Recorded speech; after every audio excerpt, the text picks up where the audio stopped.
ഇന്ന് രാവിലെ കുഞ്ഞിനെ അങ്കനവാടി കൊണ്ടാക്കിയിട്ട് തിരിച്ചു വരുന്ന വഴി കണ്ട കാഴ്ചയാണ് കേട്ടോ. ഇത് റോഡ് സൈഡിലൂടെ വെള്ളം ഒഴുകുന്ന ഒരു ഏരിയയാണ് കേട്ടോ. ഇപ്പോൾ 2 ദിവസമായിട്ട് മഴയില്ലാത്തതുകൊണ്ട് വെള്ളമൊക്കെ നന്നായിട്ട് കുറഞ്ഞു. മഴക്കാലത്തേ ഉള്ളൂ കേട്ടോ ഈ ഉറവ ഇതിലേ ഒഴുകുന്നുള്ളൂ, സ്ഥിരമായിട്ടൊന്നുമല്ല. അപ്പോൾ അതിലിഷ്ടം പോലെ മീൻ, ഈ മീനിൻ്റെ പേരൊന്നും എനിക്കറിയത്തില്ല. ഈ ഉറവയ്ക്കകത്തൊക്കെ കാണുന്ന കുഞ്ഞു കുഞ്ഞു മീനില്ലേ, അതാ കേട്ടോ.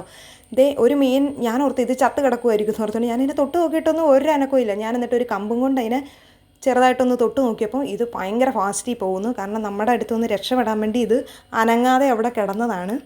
ഞങ്ങൾ പണ്ടൊക്കെ ഇവിടെ വന്ന് ഇഷ്ടം പോലെ മീനെയൊക്കെ പിടിക്കുമായിരുന്നു.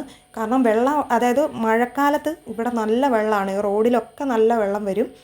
അപ്പം ഒത്തിരി മീനെയൊക്കെ കിട്ടുമായിരുന്നു. അങ്ങനെയൊക്കെ ഞങ്ങൾ പിടിച്ചിട്ട് വീട്ടിൽ കൊണ്ടുപോയി ഇങ്ങനെ കുപ്പിക്കകത്തൊക്കെ ഇട്ട് വെക്കുമായിരുന്നു പണ്ട്. ഇത്രയും വെള്ളമുള്ളൂ ഒഴുകുന്നുള്ളൂ, വെള്ളമെല്ലാം പയ്യെ പയ്യെ പറ്റി പറ്റി വരുവാണ്. പക്ഷെ അതിനകത്താണ് ഇഷ്ടം പോലെ മീൻ കണ്ടത്. പിന്നെ അതുപോലെ തന്നെ ഈ വാലുമാക്രിയില്ലേ, അതും ഒത്തിരി ഇതിനകത്ത് കിടപ്പുണ്ട് കേട്ടോ. നല്ല രസമാണ് ഇത് കണ്ടുകൊണ്ടിരിക്കാൻ. ഞാൻ കുറേ നേരം അവിടെ ഇരുന്നിട്ട് ഇതെങ്ങോട്ടാണ് പോകുന്നതെന്നൊക്കെ ഇങ്ങനെയൊക്കെ നോക്കി. ഇതിൻ്റെ അകത്തൊക്കെ അങ്ങ് വരെയൊക്കെ മീൻ കാണും അവിടെ എവിടെയൊക്കെ.